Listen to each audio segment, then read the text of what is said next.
En 1915, Franz Kafka escribió sobre un hombre que despertaba convertido en un insecto gigante, pero no estaba escribiendo ciencia ficción. Estaba escribiendo el manual de supervivencia de la vida moderna. Solo que nadie se dio cuenta hasta décadas después. El autor había trabajado en una compañía de seguros procesando casos de accidentes laborales. Día tras día veía cómo el sufrimiento humano se convertía en formularios, cómo la tragedia personal se transformaba en números de expediente, cómo personas reales desaparecían dentro de procedimientos burocráticos que nadie parecía controlar completamente. Pero su genio fue darse cuenta de que esto no era solo su experiencia laboral, era un diagnóstico de la condición humana moderna. El escritor descubrió que vivimos en un mundo donde somos simultáneamente víctimas de sistemas incomprensibles y completamente responsables por nuestras decisiones dentro de esos sistemas. Sus personajes se encuentran acusados de crímenes que nunca se les revelan, obligados a cumplir funciones que nadie puede explicarles, juzgados por tribunales que operan según reglas secretas. No son fantasías absurdas, son radiografías precisas de cómo funcionan las instituciones modernas. La paradoja que el autor identificó es devastadora. Somos seres racionales atrapados en un mundo que opera según lógicas irracionales. Buscamos sentido en un universo que nos ofrece únicamente procedimientos vacíos. Debemos actuar éticamente cuando las propias categorías éticas se han vuelto problemáticas. Pero aquí está el descubrimiento más profundo. La dignidad humana no surge de escapar de esta condición, sino de mantener integridad personal precisamente dentro de circunstancias que sistemáticamente minan esa integridad. Apaga las luces, la oscuridad trae calma y tal vez respuestas. Si las buscas, suscríbete al canal. Capítulo 1. La descubierta de la ausencia de fundamento cósmico. Una mañana, sin razón particular, las reglas del universo simplemente cambian. No hay anuncio previo, no hay explicación, no hay manual de instrucciones para navegar la nueva realidad que se ha instalado mientras dormías. No es metáfora poética, sino descripción literal de cómo la existencia humana moderna opera según principios que desafían toda lógica familiar. El escritor que revolucionaría para siempre la comprensión de la condición contemporánea había descubierto algo que filósofos habían evitado durante milenios, que la existencia humana se construye sobre un vacío ontológico fundamental donde no hay orden racional subyacente que justifique nuestra presencia o guíe nuestras acciones. Esta descubierta no emergía de especulación metafísica abstracta, sino de confrontación directa con experiencias cotidianas que revelaban la arbitrariedad fundamental de sistemas que se presentaban como racionales y necesarios. En el proceso Joseph K. se despierta una mañana ordinaria para encontrar que ha sido arrestado por un crimen que nunca se le especifica, por autoridades que operan según procedimientos que nadie, ni siquiera ellos mismos, puede explicar coherentemente. Esta no es pesadilla surrealista, sino descripción precisa de cómo instituciones aparentemente racionales pueden revelar arbitrariedad que siempre estuvo presente pero cuidadosamente oculta tras fachadas de eficiencia administrativa. El protagonista se encuentra navegando el sistema legal que funciona según lógica completamente desconectada de conceptos ordinarios de justicia, evidencia o debido proceso.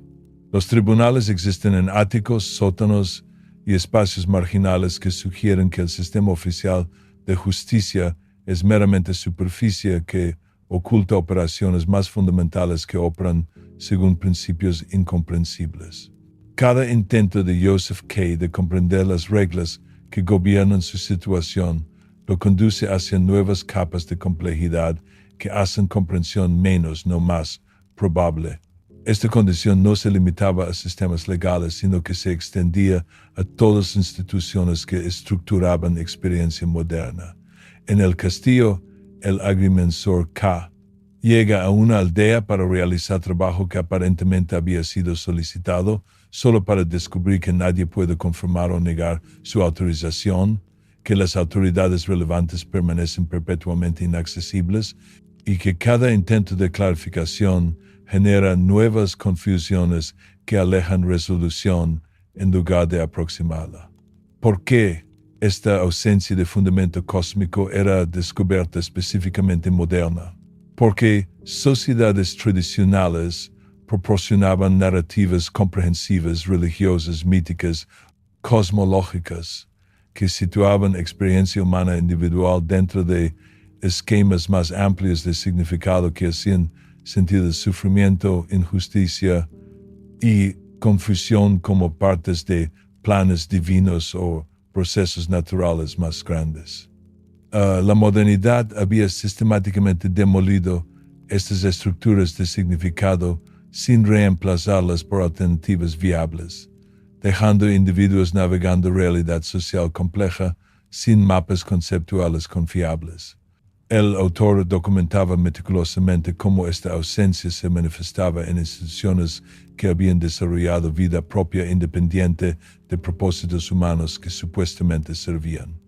Burocracias generaban reglas para cumplir reglas que existían para justificar la existencia de burocracias que generaban reglas.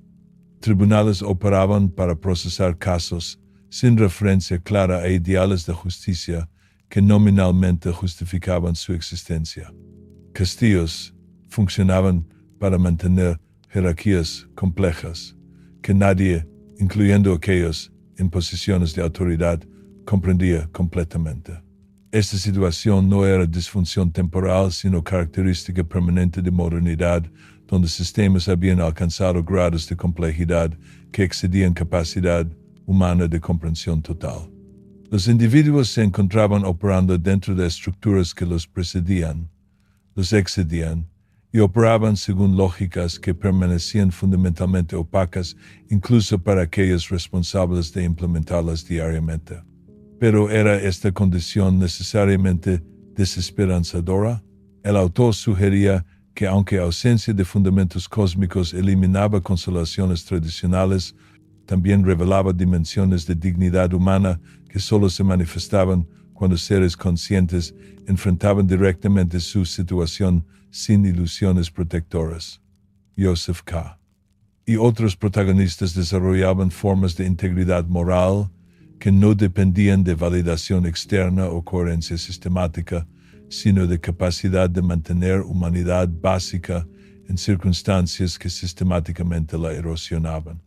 Esta descubierta tenía implicaciones prácticas inmediatas para cualquier persona que intentara navegar sistemas administrativos contemporáneos que exhibían exactamente las mismas características que el autor había identificado en ficciones aparentemente fantásticas: la solicitud de permisos que requieren otros permisos que presuponen documentos que no existen, el enfrentamiento con autoridades que no pueden explicar sus propias reglas, la participación en sistemas que han perdido conexión visible con propósitos humanos que supuestamente justifican su existencia.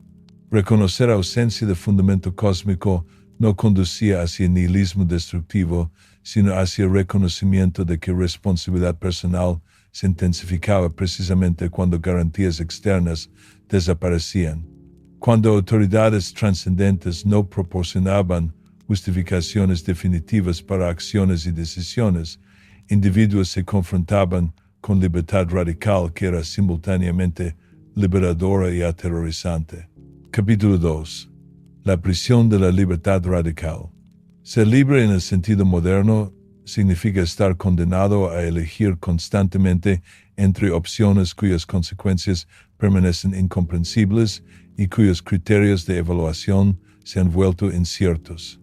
Esta no es la libertad gloriosa que las filosofías de liberación habían prometido, sino una forma específica de tortura existencial donde la responsabilidad de decidir aumenta precisamente en proporción a la degradación de marcos confiables. Para orientar decisiones, el autor había identificado esta paradoja central de la condición contemporánea. Somos más libres que cualquier generación anterior y simultáneamente más prisioneros de nuestra propia libertad. Los protagonistas de las obras principales del escritor ilustran perfectamente esta prisión de libertad radical, Joseph K. En el proceso se encuentra forzado a construir su defensa contra acusaciones que nunca se le revelan, empleando procedimientos legales que nadie puede explicar, ante tribunales cuya ubicación y horarios cambian sin aviso. Cada decisión que toma, contratar abogado, buscar influencias, intentar comprender el sistema, es simultáneamente necesaria e inútil, porque opera dentro de contextos donde causa y efecto han perdido conexión lógica predecible. Esta situación no es meramente absurda, sino que revela estructura fundamental de libertad moderna. Joseph K. no puede simplemente abstenerse de elegir, porque la inacción es también una elección que genera consecuencias. No puede delegar decisiones a autoridades superiores porque tales autoridades son inaccesibles o contradictorias. No puede seguir precedentes porque cada caso parece operar según lógica única que lo distingue de todos los casos anteriores. En El Castillo, el agrimensor K enfrenta parálisis similar pero en registro diferente. Debe cumplir funciones oficiales sin descripciones claras de responsabilidades, navegando jerarquías burocráticas donde cada nivel se refiere a autoridades superiores que permanecen perpetuamente ausentes. Cada intento de actuar responsablemente, contactar supervisores, clarificar instrucciones, completar asignaciones, se enreda en procedimientos que multiplican confusión en lugar de resolverla. Pero ¿por qué esta libertad se experimentaba como prisión más que como emancipación? Porque había sido separada de contextos tradicionales que proporcionaban criterios para distinguir opciones mejores de peores. En sociedades tradicionales, marcos religiosos, costumbres ancestrales, autoridades establecidas y roles sociales claramente definidos limitaban opciones disponibles, pero también proporcionaban orientación para evaluar alternativas. Modernidad había sistemáticamente erosionado estas estructuras sin reemplazarlas por sistemas alternativos de orientación igualmente eficaces. El resultado era que individuos se encontraban en posición del agrimensor que llega a territorio desconocido sin mapas adecuados. Cada paso requiere decisión sobre dirección sin puntos de referencia confiables para determinar si el movimiento conduce hacia destinos deseados o los aleja de ellos. La libertad de movimiento se convierte en ansiedad constante sobre si las decisiones anteriores fueron correctas y si las decisiones futuras pueden corregir errores pasados. Gregor Samsa en la Metamorfosis representa versión aún más radical de esta condición. Su transformación física elimina posibilidad de continuar patrones familiares de comportamiento, pero no le proporciona nuevos marcos de referencia para orientar acciones en su nueva condición. Debe decidir momento a momento cómo relacionarse con familia, cómo ocupar espacio físico, cómo expresar necesidades y deseos usando capacidades completamente transformadas. Esta metamorfosis funciona como metáfora perfecta para la condición humana moderna, donde transformaciones sociales, tecnológicas y culturales aceleradas constantemente hacen obsoletas estrategias de vida que habían funcionado previamente sin proporcionar alternativas claras. Individuos se despiertan en un mundo que requiere nuevas formas de comportamiento sin ofrecer instrucciones sobre cómo desarrollar tales comportamientos.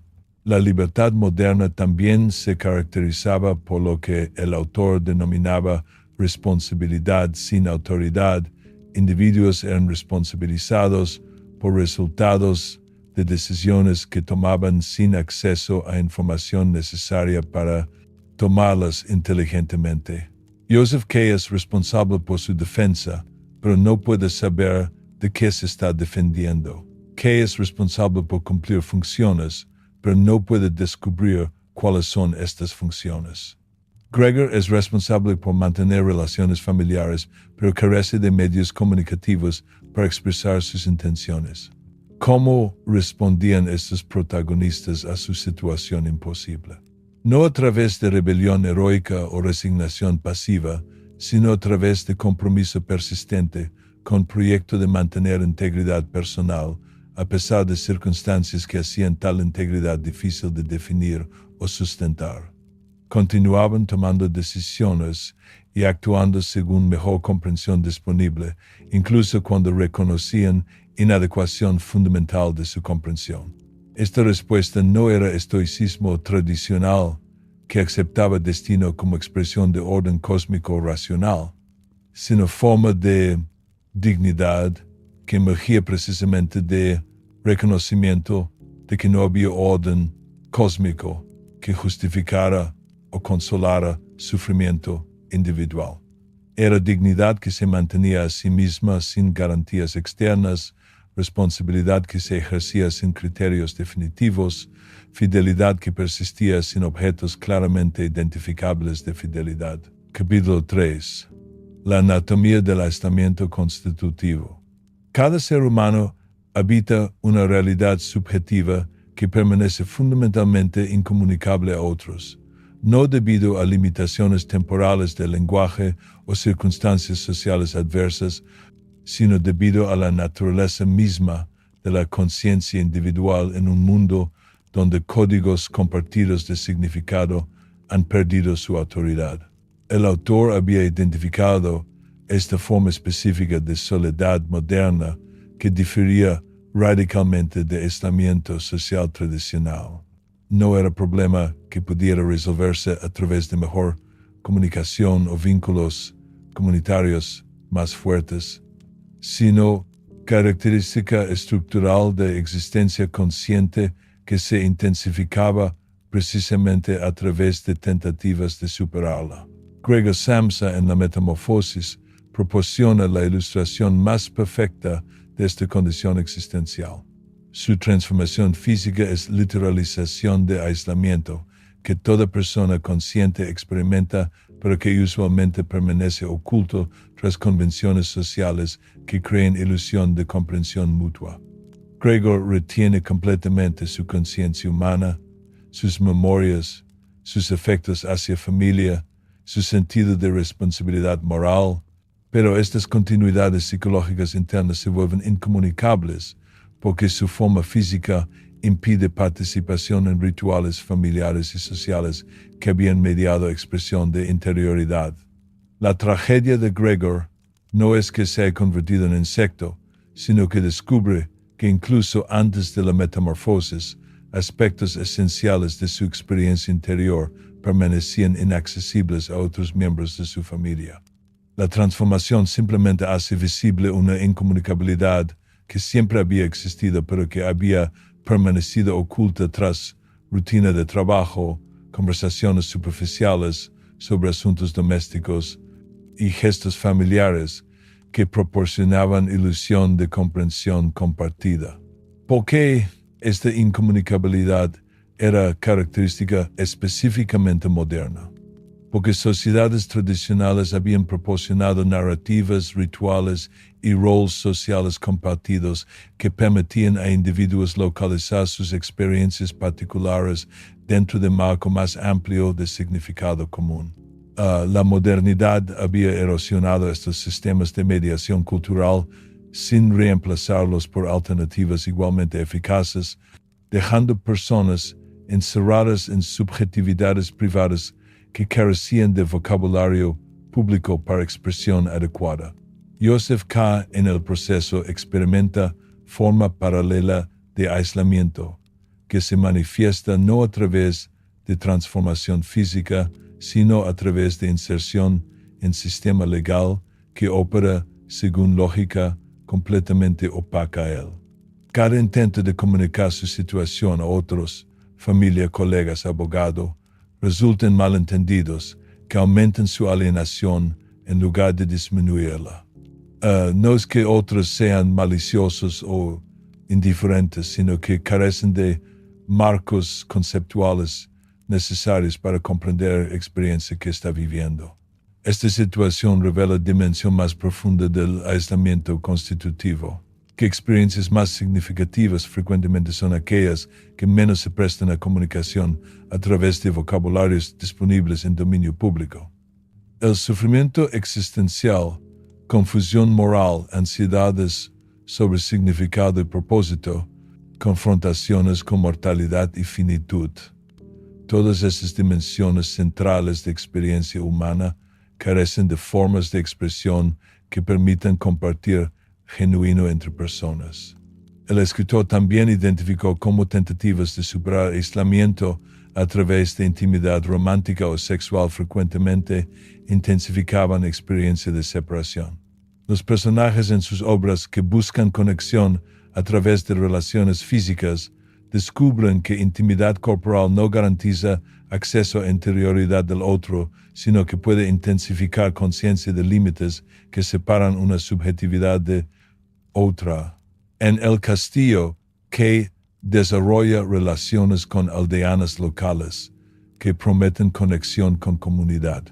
Pero estas conexiones se revelan problemáticas porque están mediadas por estructuras de poder y obligación que contaminan posibilidad de reconocimiento mutuo genuino. Cada intento de crear vínculos auténticos se enreda en consideraciones de ventaja, manipulación o dependencia que transforman relaciones que deberían ofrecer refugio de alienación social en extensiones de patrones de instrumentalización que caracterizan otras esferas de vida social. ¿Cómo diferenciaba el autor este aislamiento constitutivo de simple introversión o timidez social? Porque no era asunto de personalidad individual, sino característica estructural de modernidad que afectaba a todas las personas independientemente de sus temperamentos o habilidades sociales. Incluso personajes que aparecen socialmente exitosos o bien conectados experimentan formas de alienación que derivan de incapacidad de vida social moderna para proporcionar contextos donde el reconocimiento mutuo auténtico puede ocurrir. Esta condición no derivaba de inadecuaciones individuales, sino de imposibilidad estructural del lenguaje moderno para mediar experiencia interior genuina. Las palabras se habían convertido en instrumentos para funcionamiento social más que vehículos para compartir conciencia, creando ilusión de comunicación que ocultaba aislamiento real en lugar de abordarlo constructivamente. El autor sugería que aceptación de este aislamiento como condición básica, más que como problema a ser resuelto, permitía desarrollo de nuevas formas de relacionarse que no dependían de fantasías de comprensión mutua total. Cuando personas abandonaban expectativas de comunicación perfecta o empatía completa, podían comprometerse con otros a través de gestos de buena fe que reconocían separación mientras trabajaban dentro de sus limitaciones. Esta aproximación no era resignación, sino reconocimiento de que relación auténtica podía emerger precisamente a través de aceptar soledad fundamental de cada ser consciente. En lugar de intentar cerrar brechas a través de intimidad falsa o consenso forzado, personas podían desarrollar formas de solidaridad basadas en reconocimiento compartido de dificultad inherente en condición humana moderna. Esta forma de integridad personal operaba independientemente del reconocimiento social, se mantenía a sí misma a través de consistencia interna más que confirmación externa, y desarrollaba capacidades para acción auténtica que no dependía de aprobación o comprensión de otros. Era postura existencial que honraba tanto realidad de separación como posibilidad de conexión genuina dentro de restricciones que esta separación imponía. Capítulo 4. el sistema autorreferencial de control moderno. Las instituciones más poderosas de la civilización contemporánea han desarrollado una característica inquietante. Funcionan principalmente para perpetuar su propio funcionamiento, no para servir propósitos externos que justifiquen su existencia. El tribunal en el proceso y el castigo en la obra homónima del autor operan como máquinas burocráticas perfectas que han alcanzado independencia completa respecto a objetivos humanos que supuestamente deberían realizar. Esta autonomización de sistemas administrativos representa una forma específicamente moderna de dominación que controla no a través de fuerza directa, sino a través de complejidad procesal que hace resistencia prácticamente imposible. ¿Cómo funciona exactamente este tipo de poder autorreferencial? El tribunal que procesa a Joseph K.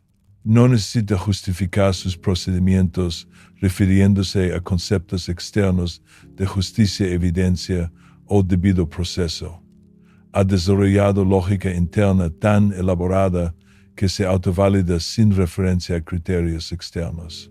Cada procedimiento existe para sustentar otros procedimientos en cadena infinita de autojustificación que nunca requiere demostrar efectividad para conseguir objetivos que trascienden el sistema mismo.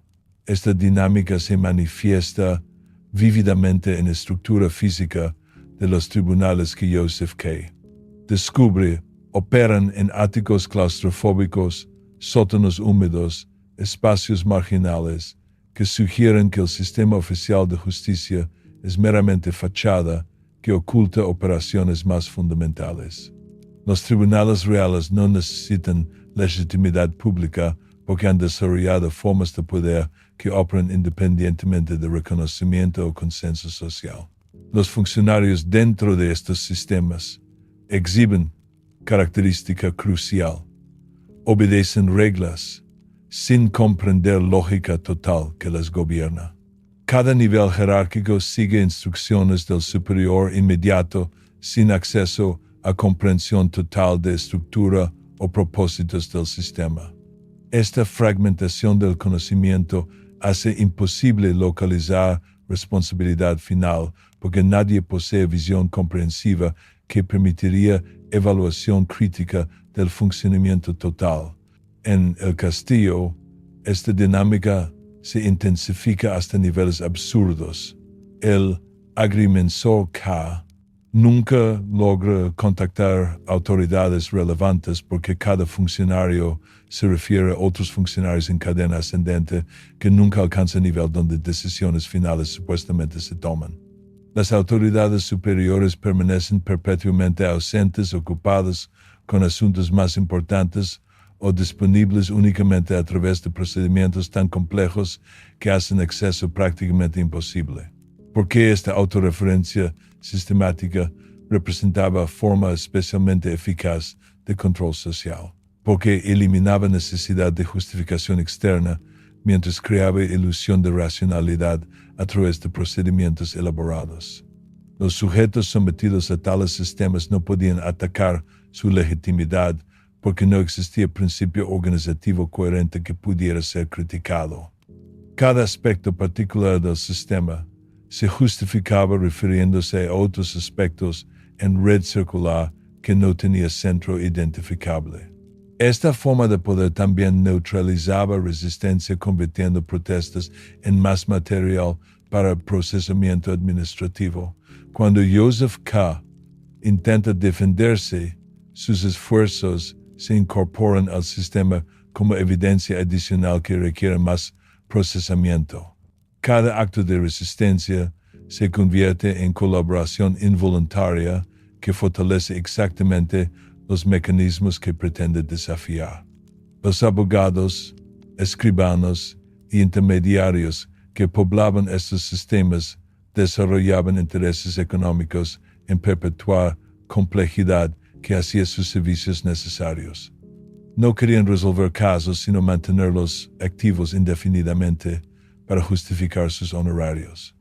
Esta profesionalización de la opacidad administrativa creaba clase de especialistas cuya expertise consistía en navegar laberintos que ellos mismos ayudaban a mantener incomprensibles. El autor también identificó cómo estos sistemas autorreferencialmente generaban su propia demanda. Las complicaciones procedimentales creaban necesidad de más procedimientos para manejar las complicaciones. Las reglas generaban excepciones que requerían más reglas para manejar las excepciones. Los casos creaban precedentes que complicaban casos futuros que requerían más elaboración procesal. Era crecimiento exponencial de complejidad administrativa que se alimentaba de sus propias disfunciones. ¿Cómo respondían individuos ordinarios cuando se encontraban procesados por tales sistemas? La mayoría desarrollaba lo que el autor identificaba como mentalidad de caso. Comenzaban a verse a sí mismos a través de categorías administrativas que el sistema empleaba para procesarlos. Joseph K. gradualmente internaliza lógica del tribunal hasta el punto donde su identidad personal se fusiona con su identidad como acusado en proceso legal permanente. Esta absorción psicológica representaba victoria final del sistema autorreferencial.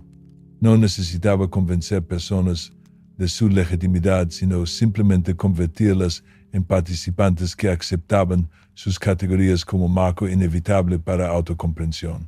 La resistencia se volvía literalmente impensable porque requeriría vocabulario conceptual que el sistema había sistemáticamente eliminado. Pero existían formas de mantener autonomía personal dentro de estructuras que parecían diseñadas para eliminar precisamente tal autonomía. El autor sugería que dignidad humana podía preservarse no a través de confrontación directa con el sistema, sino a través de mantener dimensiones de experiencia que permanecían inaccesibles a procesamiento administrativo. La interioridad consciente, relaciones personales auténticas, creatividad estética, compromisos éticos que no dependían de validación institucional. Esas dimensiones podían resistir colonización burocrática, aunque no podían eliminar su influencia. Esta resistencia no tomaba forma de rebelión heroica, sino de persistencia silenciosa en mantener humanidad básica a pesar de presiones deshumanizantes constantes. Era forma de integridad que operaba a través de rechazo para reducir experiencia total a categorías que instituciones empleaban para administrar personas como casos más que como individuos únicos, con dimensiones que trascendían cualquier procesamiento sistemático. Capítulo 5. La manufactura social de la culpa. Existe una forma específica de culpa que no corresponde a transgresiones morales identificables, sino a la condición misma de existir como ser consciente en sistemas impersonales que requieren sumisión total. Esta culpa manufacturada sistemáticamente por instituciones modernas opera como mecanismo de control más eficaz que coerción directa, porque convierte a individuos en vigilantes de su propia conformidad.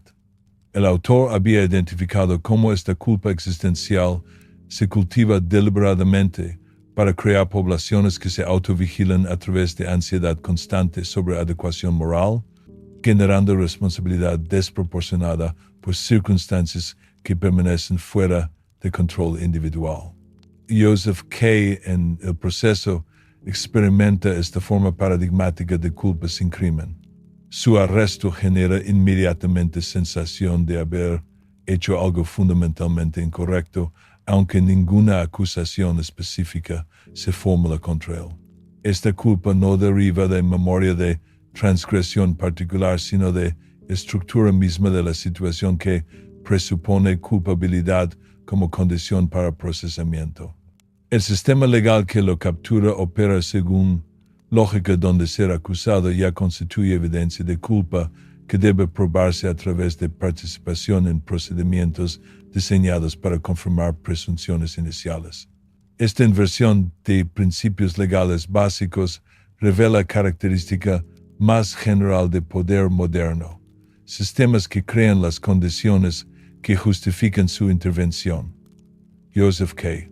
se encuentra culpable de estar involucrado en proceso legal que él no inició y que no comprende, pero su incapacidad para navegar el sistema se convierte en evidencia adicional de su inadecuación moral que requiere más procesamiento correctivo. ¿Cómo funciona exactamente esta manufactura de culpa? Primero, a través de crear estándares de comportamiento tan complejos y contradictorios que violación se vuelve inevitable.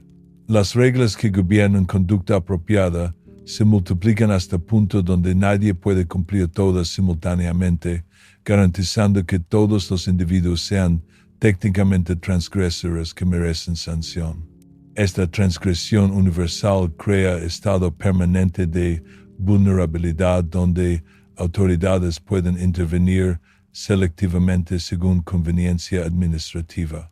Segundo, a través de separar responsabilidad de autoridad, individuos se responsabilizan por resultados de decisiones que toman sin acceso a información necesaria para tomarlas inteligentemente. Joseph K. es responsable por su defensa, pero no puede saber de qué se defienda. K. en el castillo es responsable por cumplir funciones que nadie puede especificar. Esta asimetría entre responsabilidad y autoridad crea culpa estructural que no puede resolverse a través de mejor comportamiento individual. Tercero, a través de privatizar problemas que tienen causas sistemáticas. Cuando instituciones fallan en proporcionar servicios efectivos, individuos se culpan por no haber navegado el sistema correctamente.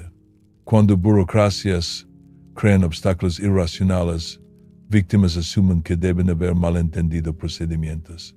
Esta internalización de fallas sistemáticas como inadecuación personal protege instituciones de crítica mientras aumenta ansiedad individual sobre competencia moral. El escritor también identificó dimensión familiar de esta dinámica en Carta al Padre, donde el patrón de autoridad arbitraria se transmite a través de generaciones, creando ciclos de inadecuación y resentimiento. Padres que ejercen poder inconsistente crean hijos que desarrollan culpa crónica sobre su incapacidad para satisfacer expectativas que cambian impredeciblemente. Estos hijos crecen para reproducir patrones similares con sus propios hijos, perpetuando un sistema de autoridad que nadie comprende, pero que todos sienten obligados a mantener. Esta culpa familiar se extiende hacia estructuras sociales más amplias, donde relaciones de autoridad replican dinámicas de poder paternal disfuncional. Jefes, maestros, funcionarios públicos, profesionales médicos, todos operan según patrones que combinan cuidado benevolente con control arbitrario de maneras que hacen resistencia a parecer como ingratitud más que como respuesta legítima a abuso de poder. Porque individuos aceptan esta culpa manufacturada en lugar de reconocer su arbitrariedad, porque proporciona ilusión de control en situaciones donde el control real está ausente. Si problemas derivan de inadecuación personal, entonces mejor comportamiento individual podría resolverlos. Si derivan de estructuras sistemáticas, entonces individuos enfrentan impotencia, que es más difícil de tolerar psicológicamente que autoculpa. La culpa también funciona como forma de identidad social que conecta individuos con comunidades de otros que comparten similar sensación de inadecuación moral. Grupos se forman alrededor de culpa compartida sobre incapacidad para alcanzar estándares que nadie puede definir claramente, pero que todos sienten presión para cumplir. Esta solidaridad basada en inadecuación común crea vínculos sociales que dependen de perpetuar exactamente las condiciones que generan sufrimiento colectivo. La manufactura de culpa opera también a través de temporalidades imposibles que hacen individuos responsables por consecuencias de decisiones pasadas que tomaron con información inadecuada, mientras simultáneamente los responsabiliza por anticipar futuros que permanecen fundamentalmente impredecibles. Joseph K. debe responder por acciones previas que no recuerda haber cometido mientras planifica defensas para procedimientos legales que pueden cambiar sin aviso. Esta culpa temporal crea ansiedad específica, donde individuos se sienten simultáneamente retrasados respecto a obligaciones que deberían haber cumplido y prematuros respecto a preparaciones que deberían haber completado. Nunca están sincronizados con demandas del sistema, siempre fallan en timing correcto, siempre necesitan más tiempo que no está disponible o han perdido tiempo que no pueden recuperar. El escritor sugería que escapar de esta manufactura sistemática de culpa requería distinguir entre responsabilidad legítima basada en acciones específicas que afectaban bienestar de otros y culpa sistemática que servía para mantener sumisión a autoridades arbitrarias. Esta distinción no era simple porque instituciones modernas mezclaban elementos legítimos con manipulación sistemática de maneras que hacían difícil separar obligación auténtica de cumplimiento manufacturado. Resistencia efectiva no tomaba forma de rebelión que negaba toda responsabilidad, sino de desarrollar criterios internos para evaluar cuándo culpa correspondía a transgresiones reales versus cuando funcionaba como instrumento de control social. Esta discriminación requería cultivar capacidad para tolerar ansiedad sobre desaprobación social cuando principios personales conflictaban con expectativas institucionales. Capítulo 6. La dinámica de la metamorfosis irreversible. El cambio más significativo en la vida humana nunca llega con manual de instrucciones. Una mañana despiertas convertido en algo completamente diferente de lo que eras la noche anterior y el mundo espera que continúes funcionando como si esta transformación fuera meramente ajuste menor en lugar de alteración fundamental de tu naturaleza misma. El autor había identificado esta característica crucial de existencia moderna. Las transformaciones más profundas que enfrentamos son típicamente súbitas, inexplicables e irreversibles, forzando adaptación radical sin periodo de preparación o transición gradual. Gregor Samsa, en la Metamorfosis, representa la forma más literal de esta condición existencial. No experimenta el proceso gradual de cambio que podría anticipar o controlar, sino que despierta ya completamente transformado en criatura que no puede reconocer como versión de sí mismo. Esta súbita alteración de identidad física elimina inmediatamente posibilidad de continuar patrones familiares de comportamiento, trabajo, relaciones familiares, rutinas domésticas, pero no le proporciona nuevos marcos de referencia para orientar acciones en su nueva condición. La metamorfosis revela algo inquietante sobre fragilidad de identidad personal. Cuánto de quién somos depende de circunstancias que pueden cambiar sin aviso. Gregor descubre que aspectos de sí mismo que había considerado más esenciales, su capacidad para trabajar, comunicarse con familia, ocupar espacio doméstico de manera familiar, eran en realidad contingentes sobre configuración corporal específica que podía alterarse completamente durante la noche. Pero ¿por qué el escritor eligió transformación física como metáfora para condición existencial moderna? Porque literaliza experiencia que toda persona contemporánea enfrenta de formas menos dramáticas pero igualmente desorientadoras. Transformaciones sociales, tecnológicas, económicas y culturales aceleradas constantemente hacen obsoletas estrategias de vida que habían funcionado durante décadas sin proporcionar alternativas claras para navegación efectiva de nuevas circunstancias.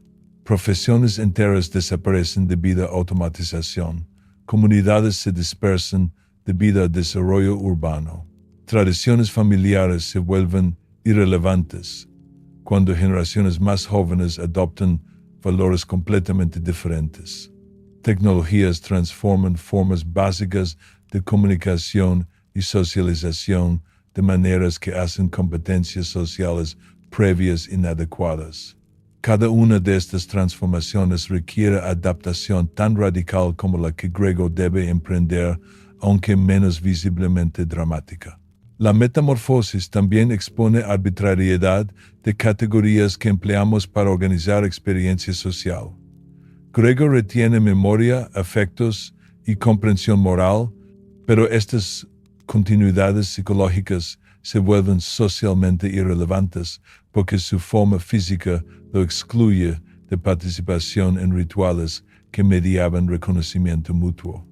Su familia gradualmente deja de tratarlo como persona porque categorías disponibles para relación humana presuponen morfología corporal específica.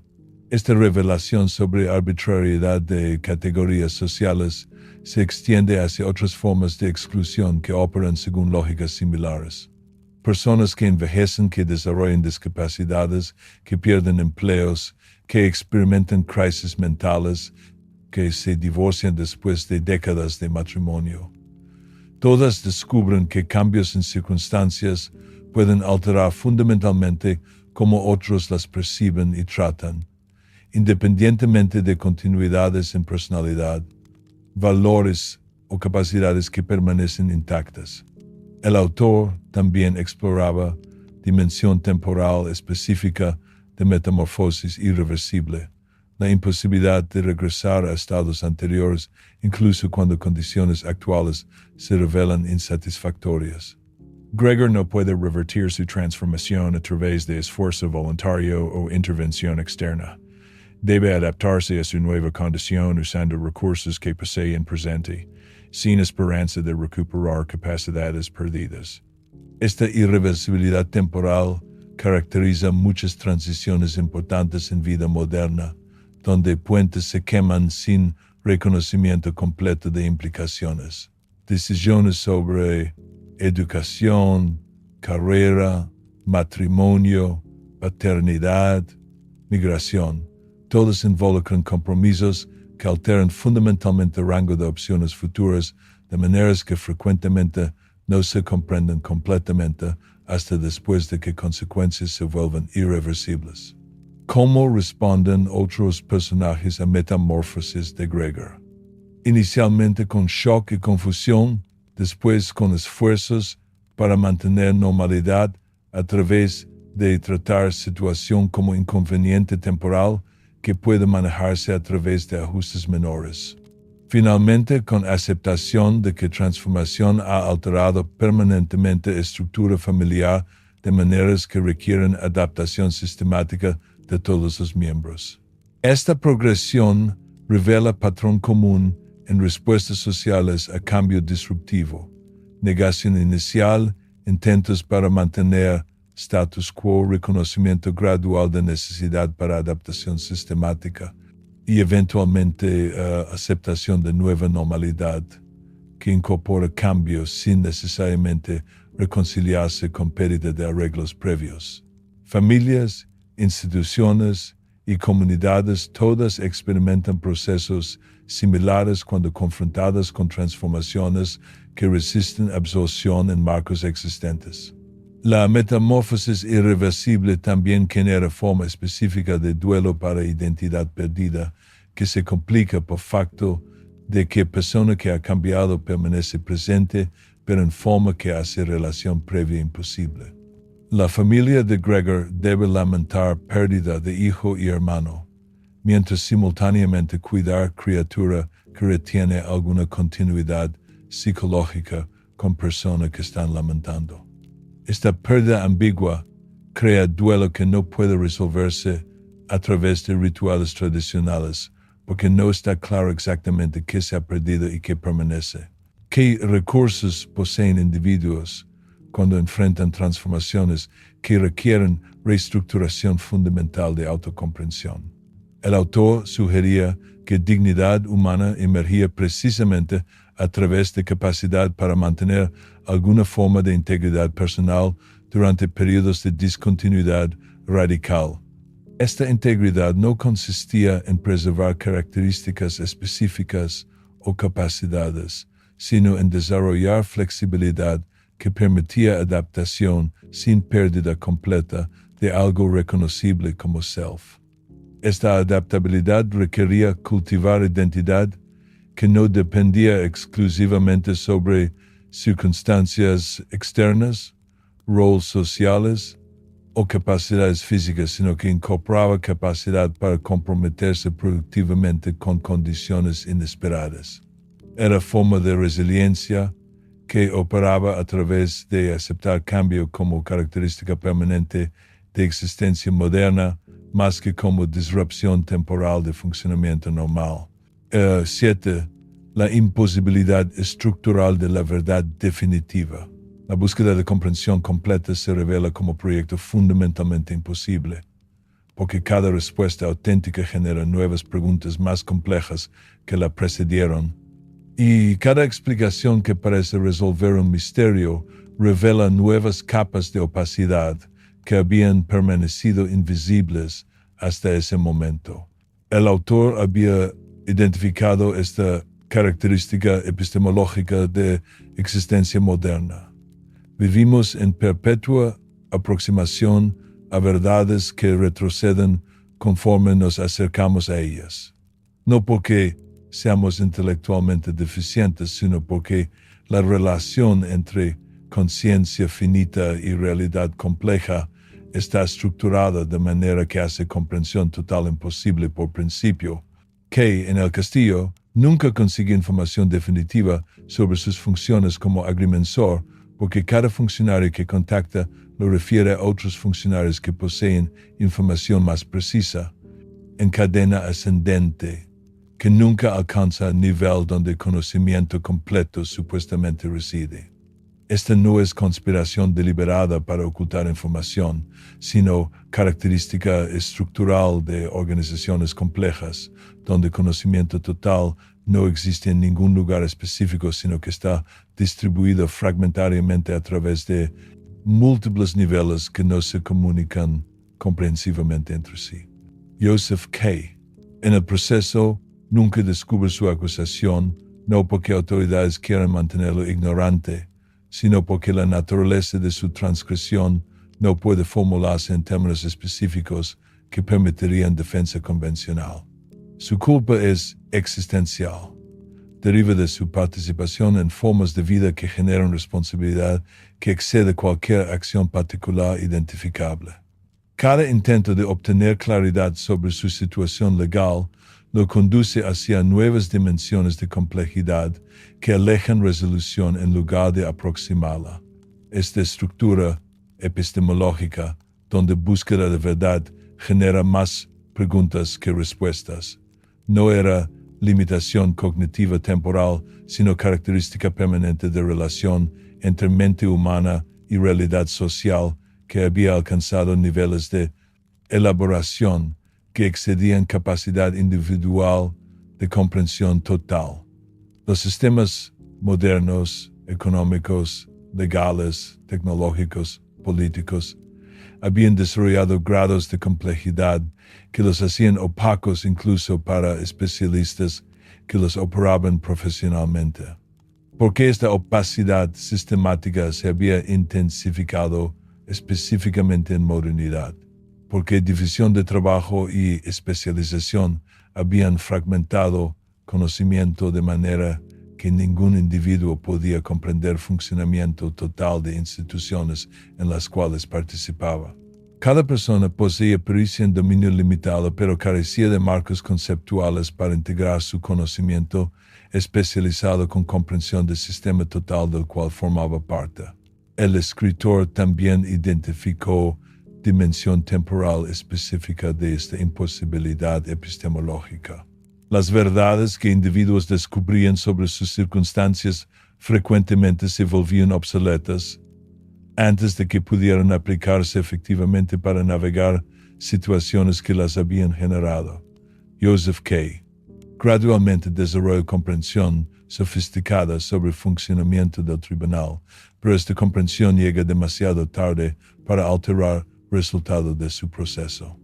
Esta desincronización entre descubrimiento de conocimiento y posibilidad de aplicación práctica creaba situación donde individuos estaban perpetuamente preparándose para circunstancias que ya habían cambiado mientras enfrentaban nuevas situaciones para las cuales carecían de preparación adecuada.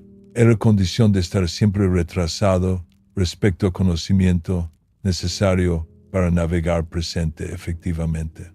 La imposibilidad de verdad definitiva también se manifestaba en carácter autocontradictorio de información que personajes recibían de fuentes aparentemente autoritativas. En el castillo, diferentes funcionarios proporcionan a Kay instrucciones mutuamente incompatibles sobre cómo proceder con sus responsabilidades. No hay manera de determinar cuáles instrucciones son correctas, porque criterios para evaluación de autoridad son ellos mismos disputados por autoridades que no reconocen legitimidad mutua. Esta multiplicación de perspectivas autoritativas contradictorias no reflejaba relativismo que negaba existencia de verdad, sino reconocimiento de que verdad sobre situaciones complejas no podía capturarse a través de perspectiva única, sino que requería integración de puntos de vista múltiples que permanecían en tensión irresoluble. Cada fuente de información capturaba aspectos auténticos de realidad, mientras ignoraba otros aspectos igualmente importantes. ¿Cómo respondían individuos cuando descubrían que búsqueda de certeza los conducía hacia incertidumbre mayor? El autor sugería que sabiduría consistía en desarrollar capacidad para actuar inteligentemente dentro de incertidumbre permanente más que en continuar buscando certezas que no estaban disponibles. Esta no era capitulación ante ignorancia, sino reconocimiento de que conocimiento auténtico era proceso dinámico de investigación continua más que posesión de informaciones fijas. Esta aproximación epistemológica requería cultivar tolerancia para ambigüedad sin caer en parálisis que resultaba de incapacidad para tomar decisiones sin información completa. Los protagonistas que navegaban más efectivamente situaciones incomprensibles eran aquellos que mantenían curiosidad activa sobre sus circunstancias, mientras simultáneamente aceptaban que comprensión total permanecía permanentemente fuera de alcance. Pero ¿cómo distinguir entre misterios genuinos que merecían investigación continua y pseudo-problemas creados por instituciones para distraer de cuestiones reales que podían abordarse prácticamente? Esta distinción entre complejidad legítima y ofuscación manufacturada sería crucial para comprender cómo el poder moderno operaba, a través de creación sistemática de confusión que prevenía resistencia efectiva, mientras aparentaba ofrecer oportunidades infinitas para clarificación que nunca realmente llegaban. El autor sugería que esta capacidad para navegación de incertidumbre permanente sin desesperación ni certeza falsa representaba forma de sabiduría específicamente apropiada para condiciones modernas donde fuentes tradicionales de conocimiento autoritativo habían perdido su confiabilidad, pero donde necesidad para acción inteligente persistía a pesar de limitaciones epistemológicas que no podrían superarse a través de mejores técnicas de recolección de información. Solamente. Capítulo 8. La perversión institucional de la justicia. El sistema que promete proteger inocentes se convierte en la fuente principal de injusticia que sufren. Esta no es paradoja accidental, sino lógica interna que el autor había identificado como característica definitiva del poder moderno. Instituciones diseñadas para servir ideales nobles desarrollan dinámicas operacionales que subvierten sistemáticamente los valores que supuestamente protegen. En el proceso, el tribunal se revela no como guardián de justicia, sino como mecanismo que transforma la búsqueda de justicia en generación de más injusticia a través de procedimientos que confunden deliberadamente legalidad con legitimidad moral. El tribunal que juzga a Joseph K. opera según principios que invierten completamente nociones tradicionales de debido proceso y presunción de inocencia. Los acusados nunca saben de qué son acusados, no pueden acceder a evidencia en su contra, no pueden confrontar testigos y deben navegar procedimientos que cambian arbitrariamente sin notificación previa. Esta no es corrupción accidental del sistema que normalmente funciona justamente sino diseño sistemático, que garantiza que participación en proceso legal se convierte en confirmación de culpa que el proceso presupone desde inicio. ¿Cómo puede el sistema legal operar de manera completamente desconectada de ideales de justicia que supuestamente sirve? Porque ha desarrollado autorreferencia que lo hace inmune a crítica externa. El tribunal no necesita justificar sus procedimientos refiriéndose a conceptos de equidad, evidencia o protección de derechos, porque ha creado lógica interna donde eficiencia procesal se convierte en único criterio de éxito. Procesar casos se vuelve más importante que resolver disputas justamente. Esta inversión de medios y fines crea situación donde víctimas de injusticia sistemática se convierten en colaboradores involuntarios del sistema que los victimiza. Joseph K. Debe contratar abogado que enriquece profesionales que perpetúan opacidad del sistema. Debe seguir procedimientos que consumen tiempo y recursos sin proporcionar protección efectiva. Debe participar en rituales que legitiman precisamente los mecanismos que lo están destruyendo. El escritor también identificó cómo esta perversión se extiende hacia niveles más sutiles, donde el lenguaje mismo se corrompe para ocultar naturaleza de operaciones injustas. Términos como debido proceso, revisión apropiada, procedimientos establecidos se emplean para describir actividades que sistemáticamente niegan acceso a justicia mientras mantienen apariencias de legalidad formal. Esta corrupción lingüística hace resistencia más difícil porque el vocabulario disponible para crítica ha sido colonizado por sistema que pretende criticar. Los funcionarios dentro del sistema desarrollan lo que el autor denominaba profesionalización de la opacidad, pericia que consiste en mantener procedimientos incomprensibles para personas externas mientras aparentando proporcionar servicios necesarios. Abogados, escribanos, intermediarios crean industria parasitaria que se beneficia de perpetuar exactamente la confusión procesal que clientes necesitan resolver. Tienen interés económico directo en mantener complicaciones que justifican sus honorarios. ¿Por qué víctimas de este sistema no se rebelan contra su obviamente injusto tratamiento? Porque el sistema ha desarrollado capacidad para absorber protestas como evidencia adicional de transgresión que requiere más procesamiento. Cada acto de resistencia se convierte en nueva violación que justifica escalamiento de intervenciones punitivas. Quejarse sobre injusticia demuestra actitud no cooperativa que confirma presunciones originales de culpabilidad. Esta dinámica crea lo que el autor llamaba colaboración forzada, donde víctimas deben participar activamente en procesos que los están destruyendo porque abstención es interpretada como admisión de culpa y resistencia es tratada como agravación de ofensa original. No hay manera de mantener inocencia dentro del sistema diseñado para convertir cualquier respuesta en evidencia de culpabilidad. La perversión institucional también opera a través de manipulaciones temporales que hacen justicia imposible a través de demora y diferimiento sistemático. Casos nunca alcanzan resolución final, sino permanecen perpetuamente activos, consumiendo recursos y generando ansiedad sin proporcionar cierre. Esta temporalidad crea estado de animación suspendida, donde personas acusadas no pueden avanzar con sus vidas, pero tampoco pueden cerrar capítulos que el sistema mantiene artificialmente abiertos.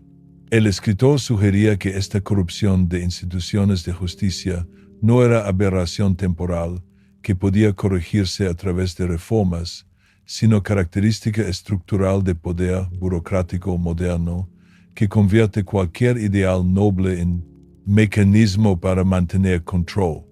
Intentos para reformar el sistema desde dentro inevitablemente se absorben en lógica que prioriza supervivencia institucional sobre el servicio de valores que institución supuestamente protege. ¿Cómo pueden individuos mantener sentido de justicia cuando confrontados con instituciones que sistemáticamente pervierten justicia mientras pretenden servirla? El autor propuso que justicia auténtica tenía que cultivarse fuera de canales oficiales, a través de mantener integridad personal que no dependía sobre validación institucional. Esta no era justicia vigilante, sino compromiso con principios que trascendían arreglos institucionales específicos. Esta aproximación requería desarrollar capacidad para distinguir entre legalidad, conformidad con reglas establecidas y legitimidad moral, alineación con principios de equidad y respeto para dignidad humana. Sistemas legales podían reclamar autoridad a través de corrección procesal, mientras sistemáticamente violando valores que justificaban su existencia en primer lugar, pero mantenimiento de esta distinción requería comunidades de apoyo que compartían compromiso con justicia genuina más que mera complacencia con demandas institucionales. Esta solidaridad entre personas que rechazaban reducir justicia a eficiencia burocrática sería esencial para resistencia que no podía cooptarse a través de ofrecer mejoras procedimentales menores que dejaban lógica fundamental del sistema. Intacta. Capítulo 9. La teología de la ausencia divina. Los elementos religiosos en las obras del autor no ofrecen consolación espiritual tradicional, sino que articulan una espiritualidad basada en la experiencia de ausencia divina como forma paradójica de presencia sagrada. Dios existe precisamente a través de su inaccesibilidad. Lo sagrado se manifiesta a través de su ocultación. La trascendencia se revela a través de conciencia de nuestra inmanencia radical. Esta teología negativa ofrece experiencia religiosa sin conforto religioso. Mantener apertura hacia lo trascendente precisamente a través del reconocimiento de que permanece más allá del alcance humano. En el proceso, la parábola del guardián de la ley que un sacerdote relata a Joseph K. antes de su ejecución ilustra perfectamente esta condición espiritual moderna. Un hombre del campo busca acceso a la ley, pero encuentra guardián que le dice que no puede entrar en este momento. El hombre espera toda su vida frente a la puerta solo para descubrir al morir que esta entrada específica había sido creada únicamente para él y que ahora se cerrará para siempre. Esta parábola revela estructura fundamental de búsqueda espiritual moderna. Lo que buscamos está simultáneamente disponible e inaccesible, presente y ausente, prometido y negado. La ley existe, el guardián no niega su realidad, pero acceso permanece indefinidamente diferido a través de obstáculos que pueden ser reales o imaginarios. El buscador nunca descubre si prohibición deriva de requisitos auténticos o de malentendido fundamental sobre naturaleza de lo que busca, porque el escritor empleaba imagery religiosa para explorar condición existencial que parecía fundamentalmente secular, porque había reconocido que eliminación de frameworks teológicos tradicionales no había eliminado necesidades espirituales que estos frameworks habían intentado satisfacer. Individuos modernos continuaban experimentando impulsos hacia trascendencia, significado último, y conexión con realidades que excedían sus vidas particulares, pero carecían de vocabulario conceptual para articular estas experiencias de maneras que no parecieran anacrónicas. La ausencia divina en sus obras no era ateísmo que negaba realidad de dimensión sagrada, sino reconocimiento de que acceso a sagrado había sido estructuralmente alterado por condiciones modernas. Lo divino permanecía como horizonte que orientaba búsqueda humana para significado, pero no proporcionaba respuestas específicas o consolaciones que habían caracterizado religiosidad tradicional. Esta condición espiritual se manifestaba en personajes que mantenían fidelidad hacia valores y compromisos que no podían justificar a través de razonamiento secular, pero que tampoco podían fundamentar en revelación divina directamente. Accesible. Joseph K. persiste en sus esfuerzos para probar su inocencia, aunque el proceso legal que enfrenta opera según lógica que hace tal prueba estructuralmente imposible. Esta persistencia sugiere forma de fe que no depende sobre expectativa razonable de éxito. K. en el castillo continúa intentando alcanzar autoridades que pueden nunca realmente existir, pero cuya realidad él no puede simplemente descartar porque estructura social entera del pueblo presupone su existencia.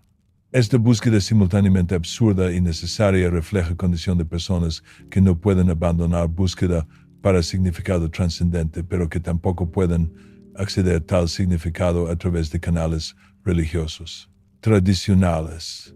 El autor también exploró el tema de oración en contexto donde no existe receptor claro para oración.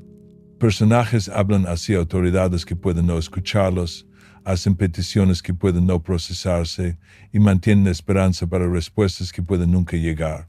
Esta forma de comunicación opera más como expresión de necesidad para trascendencia que como estrategia práctica para obtener resultados específicos. Esta oración sin objeto claro revela operación continua de impulsos espirituales en contextos seculares. Incluso cuando frameworks teológicos tradicionales han colapsado, seres humanos continúan experimentando necesidades que apenas vocabulario espiritual puede describir adecuadamente. Necesidades para perdón que trasciende terapia psicológica, para significado que excede satisfacción personal, para conexión con realidades que permanecen eternas incluso cuando vidas individuales son temporales. Pero este mantenimiento de dimensión espiritual sin apoyo religioso tradicional conduce hacia integración saludable o hacia formas de dependencia espiritual que hacen personas vulnerables para explotación a través de trascendencia falsa, ofrecida por sistemas autoritarios. El autor sugería que espiritualidad auténtica tenía que cultivarse a través de mantener apertura para misterio sin esperar resolución de incertidumbre a través de intervención sobrenatural. Esta madurez espiritual involucraba aceptar que búsqueda para significado trascendente podía nunca alcanzar destino final, pero que valor de búsqueda consistía precisamente en mantener fidelidad para valores que apuntaban más allá de autointerés inmediato. Era forma de fe que operaba sin garantías, esperanza que persistía sin certeza, y amor que continuaba a pesar de ausencia de amado claro. Esta teología de ausencia también proporcionaba framework para comprender cómo instituciones modernas frecuentemente explotan necesidades espirituales a través de ofrecer pseudo-trascendencia que aparenta satisfacer anhelos más profundos, pero que realmente intensifica dependencia sobre sistemas que se benefician de mantener personas en estado de búsqueda perpetua sin nunca proporcionar satisfacción genuina. ¿Cómo pueden individuos distinguir entre búsqueda espiritual auténtica que mantiene dignidad humana y formas de manipulación espiritual que explotan exactamente estas necesidades más profundas para propósitos de control social? Esta pregunta revelaría dimensiones adicionales de condición moderna, donde tecnología y burocracia habían creado nuevas formas de trascendencia falsa que prometían realización espiritual a través de medios instrumentales. Capítulo 10.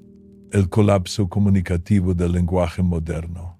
La conversación más simple se convierte en ejercicio de malentendidos elaborados donde cada palabra significa algo diferente para cada participante, creando ilusión de comunicación que oculta aislamiento real entre personas que aparentan compartir idioma común. El autor había identificado cómo el lenguaje moderno se había vuelto sistemáticamente inadecuado para transmitir experiencia interior o crear comprensión genuina entre individuos, no debido a limitaciones técnicas del vocabulario, sino debido a fragmentación de contextos sociales compartidos que habían proporcionado marcos de referencia comunes para interpretación de significados.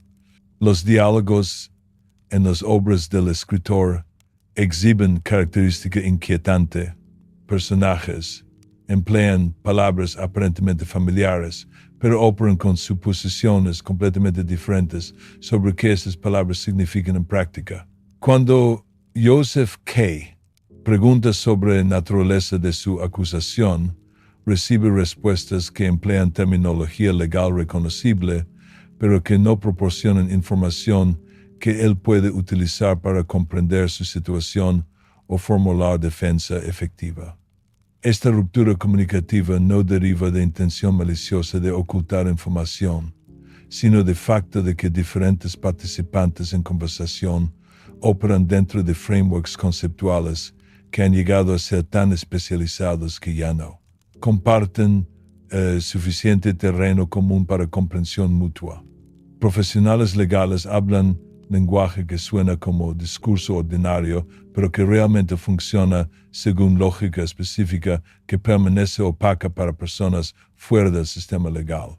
En el castillo, este problema se intensifica cuando Kay intenta comunicarse con aldeanos sobre su rol como agrimensor. Las palabras técnicas de su profesión, mediciones, límites, estudios, aparentan referirse así a actividades concretas, pero dentro del contexto del pueblo, estas palabras toman significados que tienen poca relación hacia su uso profesional convencional. Cada conversación profundiza confusión en lugar de clarificar expectativas mutuas. ¿Por qué esta fragmentación comunicativa había llegado a ser particularmente aguda en modernidad? Porque especialización económica y social había creado dominios aislados de expertise que desarrollaron sus propios vocabularios específicos mientras pedían conexión con lenguaje cotidiano que una vez proporcionó puente entre diferentes esferas de actividad. Lenguajes profesionales, burocráticos, técnicos y académicos se habían divorciado tanto del habla ordinaria que traducción entre ellos se volvió progresivamente más difícil. El escritor también identificó dimensión temporal de esta ruptura comunicativa.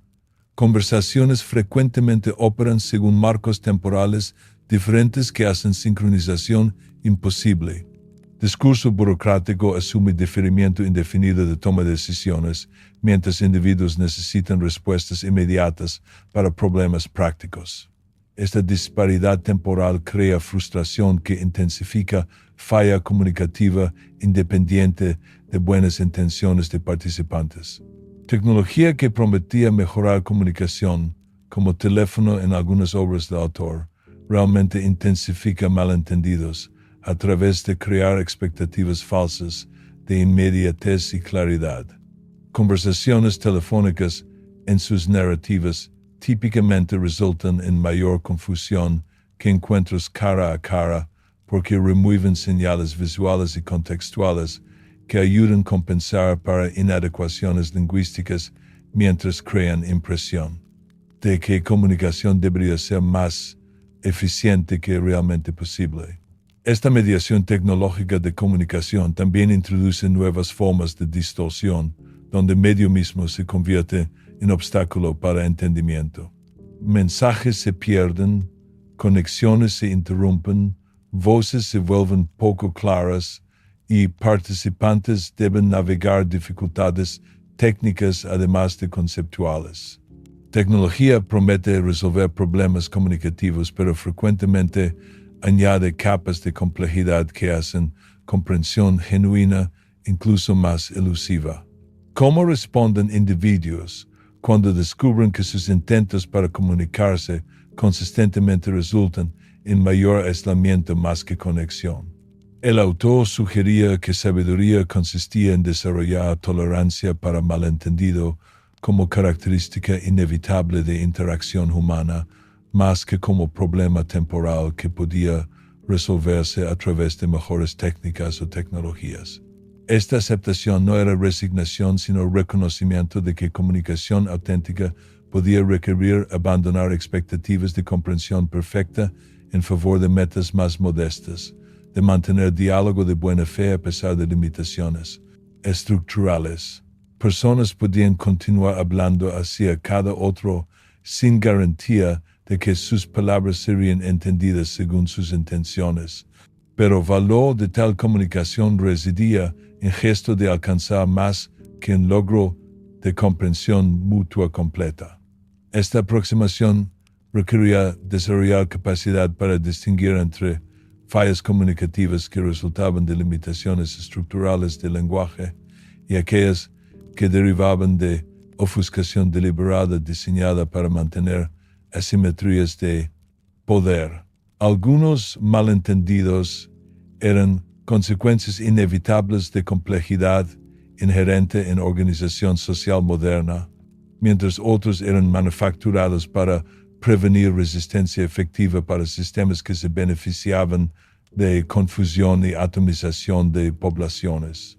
Pero ¿cómo podían individuos mantener su capacidad para expresión genuina cuando el ambiente lingüístico mismo había llegado a ser sistemáticamente corrompido a través de manipulación institucional que distorsionaba palabras de sus significados ordinarios para servir intereses políticos y económicos específicos? Esta contaminación del lenguaje mismo revelaría dimensiones adicionales de condición moderna, donde el control operaba a través de colonizar instrumentos mismos de pensamiento y comunicación. Capítulo 1. La desintegración temporal de la experiencia moderna.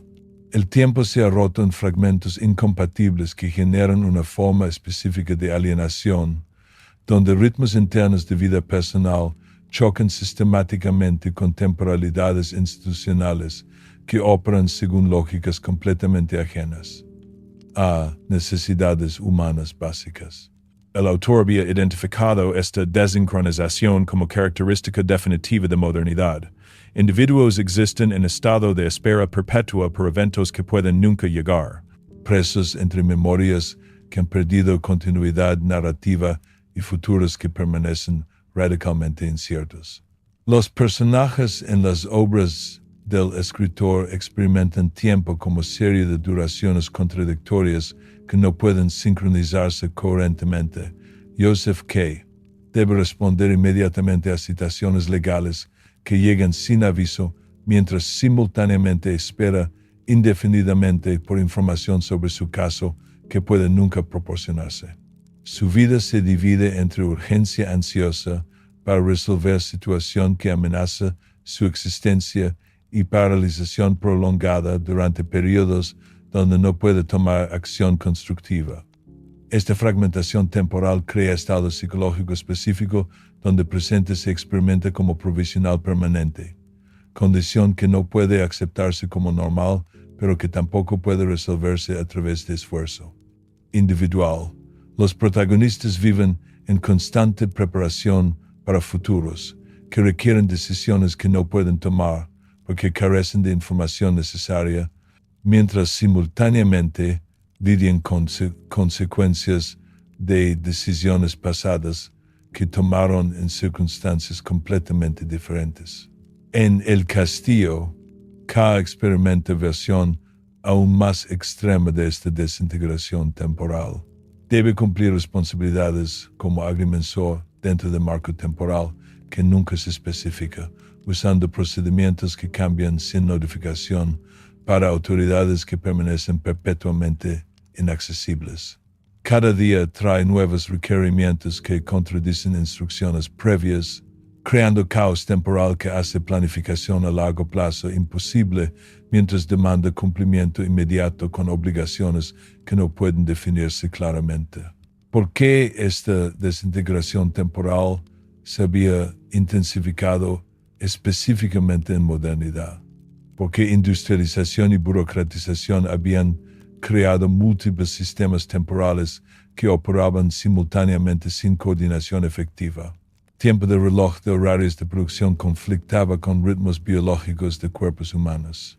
Procesamiento administrativo operaba según marcos temporales institucionalmente convenientes que no tenían relación hacia urgencia de necesidades individuales.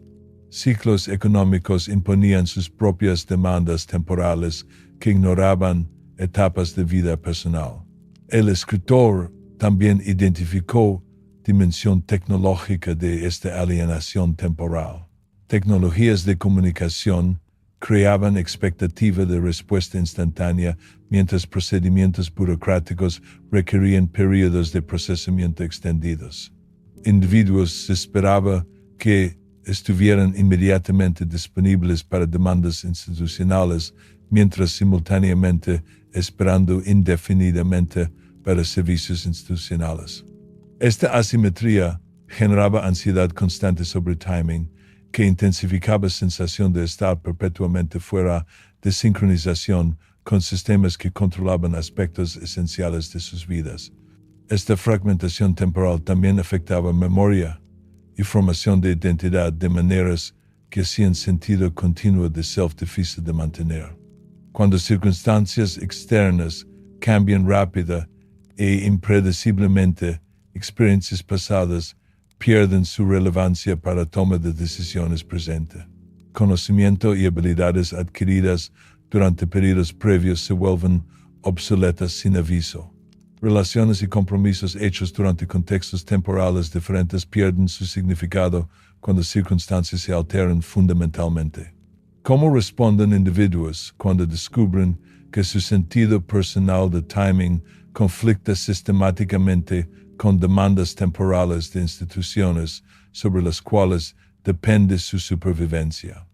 El autor sugería que existencia auténtica requería cultivar formas de integridad temporal que no fueran completamente subordinadas para horarios externos, mientras reconociendo necesidad práctica de coordinar con marcos temporales institucionales cuando absolutamente necesario. Esta aproximación involucraba desarrollar capacidad para distinguir entre urgente e importante, entre fechas límite que correspondían para necesidades genuinas y aquellas que eran artificialmente manufacturadas para mantener control. Individuos podían aprender para proteger ciertas dimensiones de su experiencia de colonización temporal institucional, mientras cumpliendo requerimientos mínimos para funcionar dentro de sistemas que no podían evitar completamente. Resistencia temporal también requería crear bolsillos de temporalidad alternativa, momentos y espacios donde ritmos personales podían operar según su propia lógica más que demandas externas. Esta no era escape de responsabilidad social, sino reconocimiento de que seres humanos necesitaban acceso para diferentes formas de duración para mantener salud psicológica y espiritual. Pero ¿cómo podían individuos mantener tales alternativas temporales cuando fuerzas de colonización temporal se volvían progresivamente más sofisticadas a través de tecnologías que monitoreaban y cuantificaban cada aspecto de vida diaria, creando formas de vigilancia temporal que hacían tiempo autónomo cada vez más difícil de proteger? Capítulo 12. La conciencia de la mortalidad sin trascendencia. La muerte aparece no como evento dramático que proporciona significado retroactivo a la vida, sino como horizonte constante que hace toda actividad humana simultáneamente urgente y absurda. El autor había identificado esta tensión como núcleo de ansiedad existencial moderna.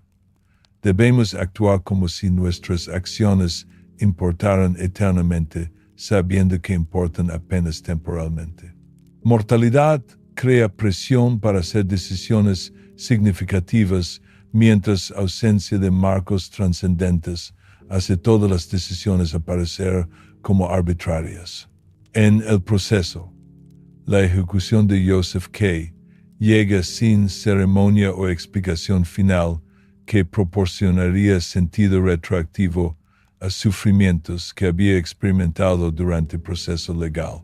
Su muerte no resuelve preguntas sobre su culpa o inocencia, no vindica sus esfuerzos para comprender el sistema que lo había procesado, no proporciona lección moral que justificaría injusticias que había sufrido. Es simplemente terminación que elimina posibilidad de resolución más que resolución misma. Esta presentación de muerte como terminación sin trascendencia reflejaba condición espiritual específica de modernidad, donde marcos religiosos tradicionales habían perdido autoridad para proporcionar consolación o significado final. Individuos enfrentaban mortalidad sin garantías de continuidad personal, justicia cósmica o significado último que trascendiera particularidades de vidas individuales. ¿Cómo afectaba esta conciencia de mortalidad finita la experiencia cotidiana de personas que intentaban construir vidas significativas? Creaba forma específica de urgencia temporal, donde cada decisión se veía amplificada por reconocimiento de que tiempo disponible para corrección o mejoramiento era limitado. Simultáneamente, esta misma urgencia podía generar paralización cuando personas reconocían que no existían criterios confiables para distinguir decisiones importantes de triviales. El escritor también exploró cómo proximidad de muerte revelaba arbitrariedad de preocupaciones que habían parecido fundamentales durante periodos cuando mortalidad permanecía abstracta. Joseph K. había dedicado años a trabajo bancario que se revela completamente irrelevante para cuestiones centrales que emergían cuando enfrentaba extinción. Esta revelación de trivialidad de preocupaciones previamente consideradas esenciales era simultáneamente liberadora y aterrorizante. La muerte también funcionaba como test final de valores que personas habían profesado durante vida. Cuando todas las justificaciones sociales y racionales se removían, ¿qué permanecía como auténticamente importante? Los protagonistas del autor frecuentemente descubrían que habían vivido según valores que no podían sustentar cuando confrontados con realidad de finitud personal. Pero esta confrontación con mortalidad necesariamente conducía hacia nihilismo que negaba posibilidad de significado. El autor sugería que dignidad humana podía emerger precisamente a través de mantener compromisos con valores, incluso cuando estos valores no podían garantizarse a través de autoridad trascendente. Esta era forma de integridad que operaba sin validación externa. Esta aproximación requería aceptar mortalidad como condición que intensificaba más que negaba importancia de elecciones que individuos hacían durante su tiempo limitado. Saber que vida era temporal no eliminaba responsabilidad para vivir auténticamente, sino hacía tal auténticamente más crucial. Cada decisión se volvía más significativa cuando vista contra fondo de duración finita. El escritor también identificó maneras que sociedad moderna sistemáticamente oscurecía realidad de mortalidad a través de crear ilusiones de permanencia y control que distraían de confrontación con finitud. Progreso tecnológico, acumulación de posesiones, planificación para futuros que podían nunca llegar. Todas esas actividades podían funcionar como formas de negación que prevenían individuos de desarrollar relación madura con su propia mortalidad. ¿Cómo podían personas mantener esperanza y compromiso hacia acción constructiva mientras aceptando completamente realidad de mortalidad sin garantías trascendentes? El autor sugería que esperanza auténtica no se basaba sobre expectativa de salvación externa, sino sobre reconocimiento de que capacidad humana para crear significado a través de elecciones permanecía disponible a pesar de ausencia de validación cósmica. Esta forma de esperanza operaba a través de compromiso hacia valores que trascendían supervivencia individual, mientras reconociendo que tal trascendencia era creada a través de elección humana más que garantizada a través de necesidad. Metafísica. Personas podían elegir valorar verdad, justicia, belleza y compasión, incluso cuando el universo no proporcionaba garantía de que tales valores triunfarían últimamente. Pero el mantenimiento de tales valores requería comunidades de apoyo donde personas podían reforzar compromiso mutuo hacia principios que podían parecer arbitrarios cuando vistos desde perspectiva que demandaba justificación cósmica, pero que se sentían necesarios cuando experimentados desde perspectiva de seres finitos que aún necesitaban criterios para distinguir mejores de peores elecciones. Capítulo 13. La reproducción generacional del trauma familiar. Las relaciones entre padres e hijos en las obras del autor revelan cómo patrones disfuncionales de autoridad se transmiten a través de generaciones, creando ciclos de inadecuación y resentimiento que parecen imposibles de quebrar. El trauma no es evento específico, sino estructura relacional donde amor se mezcla con dominación, protección, con control, cuidado con disminución. En Carta del Padre, el escritor había analizado meticulosamente cómo autoridad paternal arbitraria creaba dinámicas que los hijos reproducían inconscientemente en sus propias relaciones, perpetuando sistemas de poder que comenzaron como intentos bien intencionados de cuidado parental. Esta transmisión generacional del trauma familiar operaba a través de mecanismos que hacían resistencia extremadamente difícil porque empleaban precisamente los impulsos más nobles, deseo de proteger, educar y proporcionar seguridad, para crear dependencias que limitaban el desarrollo de autonomía personal. Padres que habían experimentado autoridad inconsistente y arbitraria en sus propias infancias tendían a reproducir patrones similares con sus hijos, incluso cuando conscientemente se propusieron evitar errores que habían sufrido.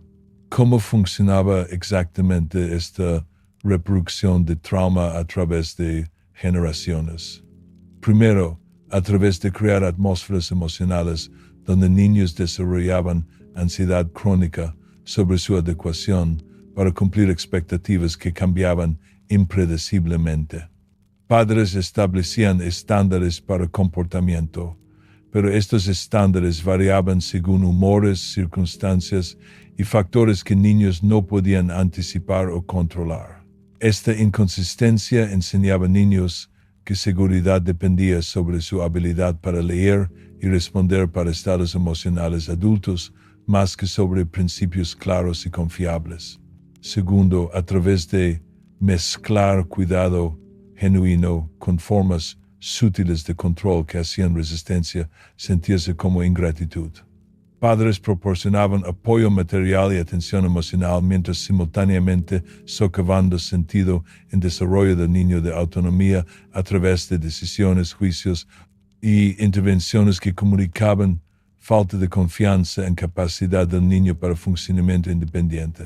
Niños aprendían para ser agradecidos por cuidado mientras simultáneamente resentían restricciones que tal cuidado imponía.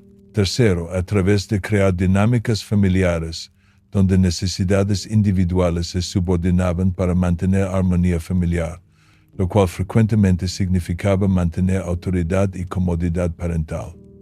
Niños aprendían para suprimir sus propias respuestas emocionales cuando estas respuestas amenazaban estabilidad familiar, internalizando responsabilidad para manejar emociones adultas que debería haber sido responsabilidad adulta. Este entrenamiento temprano en cuidado emocional preparaba a niños para relaciones donde continuarían priorizando necesidades emocionales de otros sobre su propia expresión auténtica.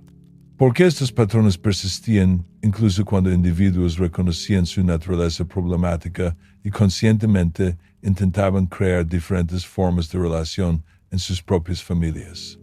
Porque patrones de autoridad y sumisión se habían incrustado en niveles inconscientes donde operaban automáticamente durante momentos de estrés, conflicto o incertidumbre. Durante situaciones de crisis, personas típicamente revertían para patrones familiares de interacción, incluso cuando estos patrones conflictaban con sus valores e intenciones conscientes. El escritor también identificó maneras que estas dinámicas familiares se extendían más allá de relaciones familiares inmediatas para moldear respuestas para otras formas de autoridad en contextos sociales, profesionales y políticos. Personas que habían aprendido para navegar autoridad parental arbitraria a través de cumplimiento, manipulación o retirada tendían para emplear estrategias similares cuando confrontando otras figuras de autoridad. Esta reproducción de patrones familiares en contextos sociales más amplios ayudaba a explicar por qué estructuras de autoridad disfuncionales persistían incluso cuando su naturaleza problemática era ampliamente reconocida. ¿Cómo podían individuos quebrar estos ciclos de trauma transmitidos sin simultáneamente destruir elementos positivos de conexión familiar y continuidad cultural? El autor sugería que sanación requería desarrollar capacidad para distinguir entre aspectos de tradiciones familiares que apoyaban florecimiento humano y aquellos que perpetuaban sufrimiento innecesario. Esta discriminación no podía hacerse a través de rechazo o aceptación wholesale del legado familiar, sino requería análisis cuidadoso de patrones específicos y sus efectos reales sobre el desarrollo individual. Quebrar ciclos también requería desarrollar relaciones fuera del contexto familiar, donde diferentes formas de autoridad y apoyo podían experimentarse. Personas necesitaban oportunidades para experimentar con maneras alternativas de relacionarse que no estaban contaminadas a través de dinámicas familiares heredadas. Esto no significaba abandonar la familia completamente, sino crear suficiente distancia para desarrollar perspectiva autónoma sobre patrones familiares mientras manteniendo conexión donde posible. Sanación también involucraba reconocer que responsabilidad para cambiar patrones generacionales residía con individuos más que esperar generaciones previas para reconocer o cambiar su comportamiento. Esperar validación o disculpas de padres que habían transmitido trauma frecuentemente perpetuaba dependencia más que promovía sanación genuina. Sanación auténtica requería aceptar historia familiar mientras tomando responsabilidad para crear patrones diferentes en relaciones propias. Pero ¿cómo podían individuos reconocer y abordar estos patrones heredados cuando se habían naturalizado tanto que operaban bajo umbral de conciencia? Particularmente en relaciones íntimas donde intensidad emocional activaba respuestas automáticas que evitaban intención y reflexión racional. Capítulo 14.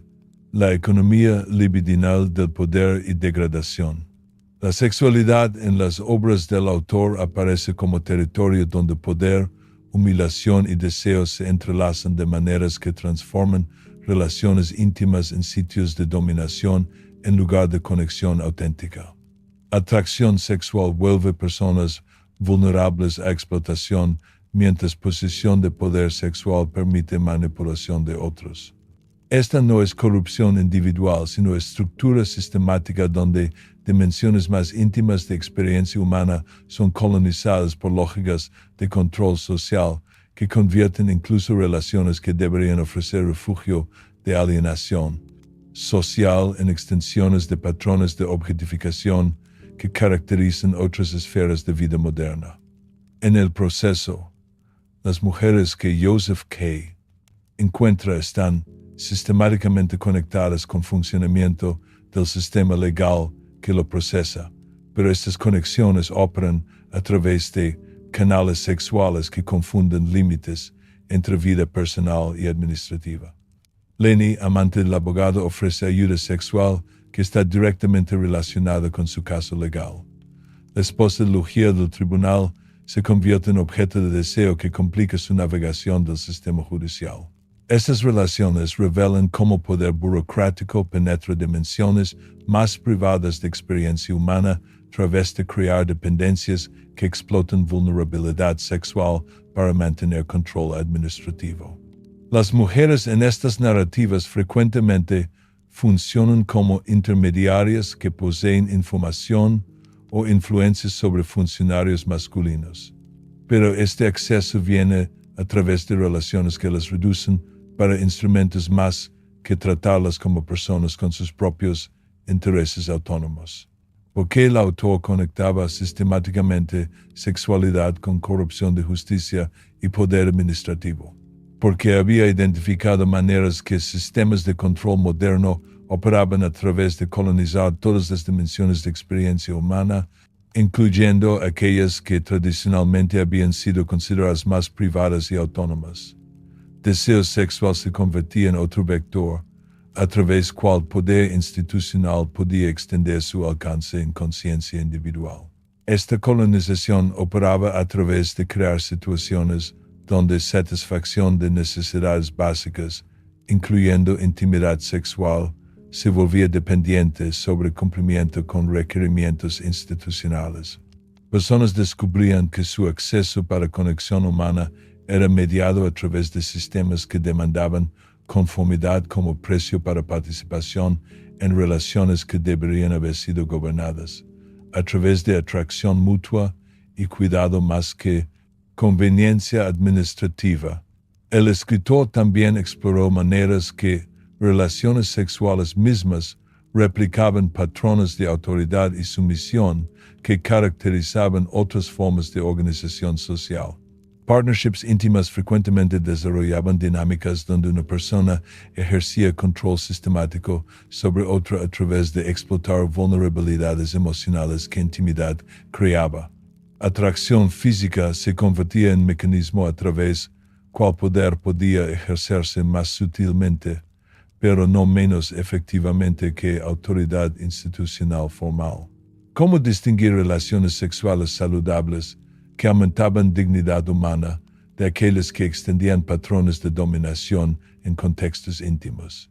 El autor sugería que conexión íntima auténtica requería mantener respeto para la autonomía y dignidad de cada persona, incluso durante momentos de vulnerabilidad que intimidad sexual inevitablemente creaba. Esto significaba rechazar explotar dependencias emocionales o físicas que se desarrollaban naturalmente durante relaciones íntimas.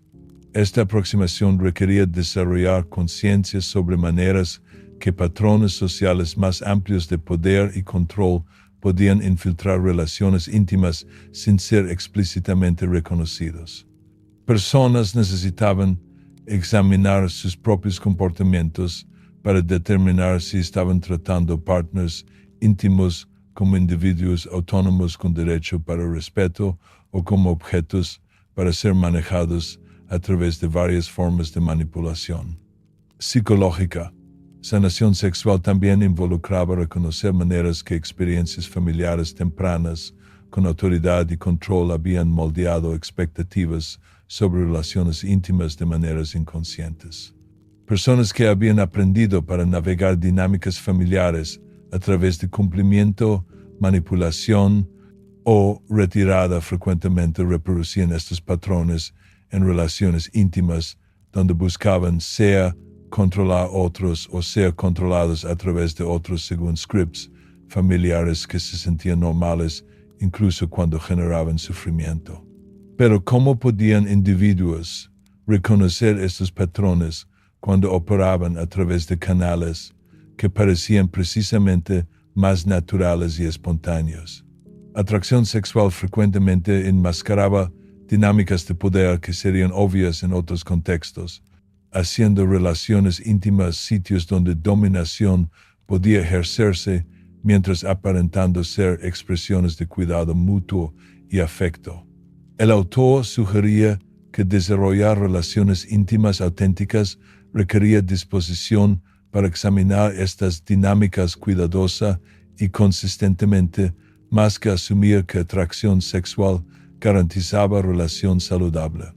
Esta examinación era particularmente importante porque relaciones íntimas tenían potencial para sea reproducir patrones dañinos aprendidos en contextos familiares o para proporcionar oportunidades para sanación a través de experimentar diferentes formas de reconocimiento mutuo y apoyo.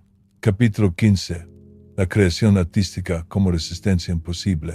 La actividad creativa emerge como tentativa paradójica de crear significado a través del reconocimiento de la imposibilidad fundamental de crear significado duradero en condiciones históricas que sistemáticamente erosionan bases para expresión auténtica.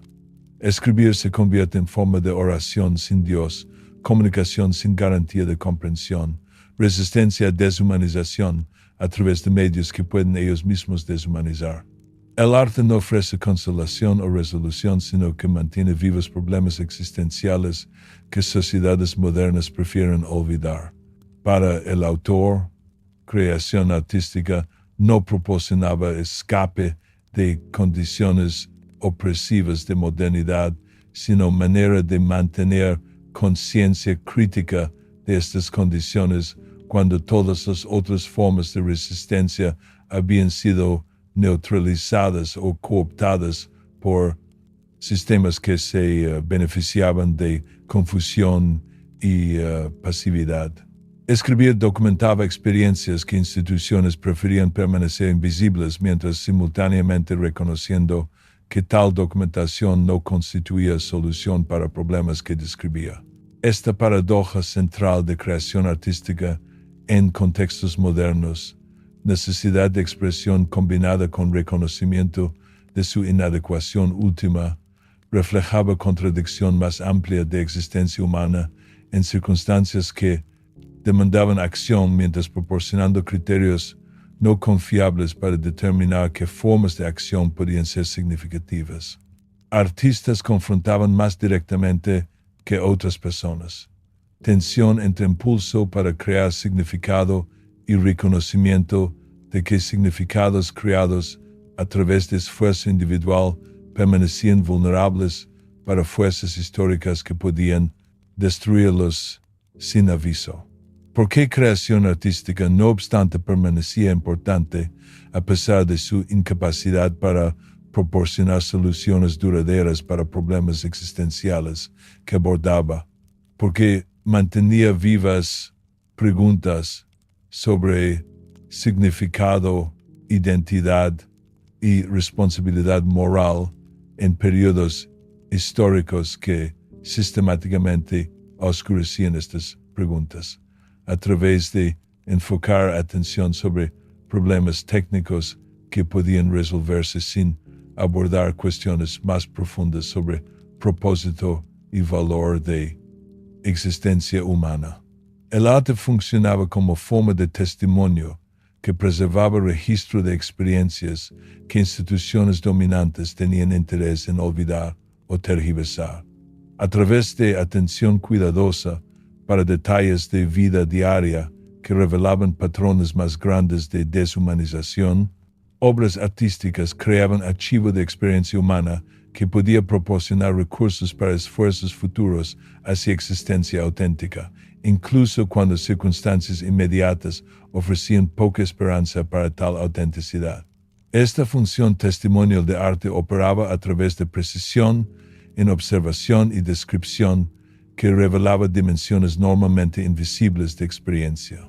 Atención meticulosa del autor para procedimientos burocráticos, dinámicas familiares y respuestas psicológicas para circunstancias incomprensibles creaba registro literario que documentaba exactamente cómo deshumanización operaba en práctica, más que apenas en términos teóricos abstractos. Pero no había peligro de que enfoque artístico sobre sufrimiento y alienación podía reforzar precisamente estas condiciones a través de hacerlas aparecer inevitables más que cambiables. El autor abordó esta preocupación a través de mantener ambigüedad sobre si condiciones que describía eran permanentemente características de existencia moderna o circunstancias históricamente específicas que podían alterarse a través de diferentes formas de organización social. Esta ambigüedad era esencial porque preservaba posibilidad para resistencia mientras reconociendo limitaciones reales que hacían tal resistencia extremadamente difícil. Arte que ofrecía esperanza falsa a través de ignorar obstáculos estructurales para cambio no era menos peligroso que arte que promovía desesperación a través de presentar estos obstáculos como insuperables. Creación artística auténtica requería mantener tensión entre reconocimiento de limitaciones y compromiso para valores que trascendían estas limitaciones sin resolver tensión a través de ese optimismo falso o resignación cínica. Este balance era difícil de mantener porque presiones de vida moderna alentaban, sea expectativas irrealistas o aceptación pasiva de condiciones insatisfactorias. El arte también funcionaba como espacio donde individuos podían experimentar con formas alternativas de relación y expresión que no eran inmediatamente colonizadas a través de demandas institucionales para eficiencia y control. Trabajo creativo permitía exploración de posibilidades que podían no ser inmediatamente prácticas, pero que expandían imaginación más allá de opciones limitadas que sistemas dominantes presentaban como exhaustivas. Esta dimensión experimental de creación artística era importante porque proporcionaba ensayo para formas de existencia auténtica que podían volverse posibles bajo circunstancias históricas diferentes. Artistas exploraban maneras de ser humano que no eran actualmente sostenibles en contextos sociales más amplios, pero que preservaban posibilidades para desarrollo futuro cuando condiciones podían permitir tal autenticidad. ¿Cómo distinguía el autor entre expresión artística auténtica que servía a estas funciones testimoniales y experimentales y formas de producción cultural que meramente proporcionaban entretenimiento o distracción de problemas reales? Arte auténtico mantenía dificultad y complejidad que reflejaba condiciones reales de existencia humana, más que ofrecer simplificaciones que hacían estas condiciones aparecer más manejables que realmente eran. Este mantenimiento de complejidad requería rechazar tanto idealización romántica que ignoraba obstáculos genuinos para florecimiento humano y reducción cínica que negaba posibilidades para relación auténtica y expresión creativa dentro de limitaciones que no podían eliminarse inmediatamente. El valor final de creación artística no residía en sus soluciones, sino en su capacidad para preservar preguntas auténticas sobre significado, identidad Y responsabilidad moral en condiciones históricas que sistemáticamente oscurecían estas preguntas a través de reducir experiencia humana por categorías administrativas y económicas que servían intereses institucionales más que necesidades humanas para existencia auténtica y comunidad genuina.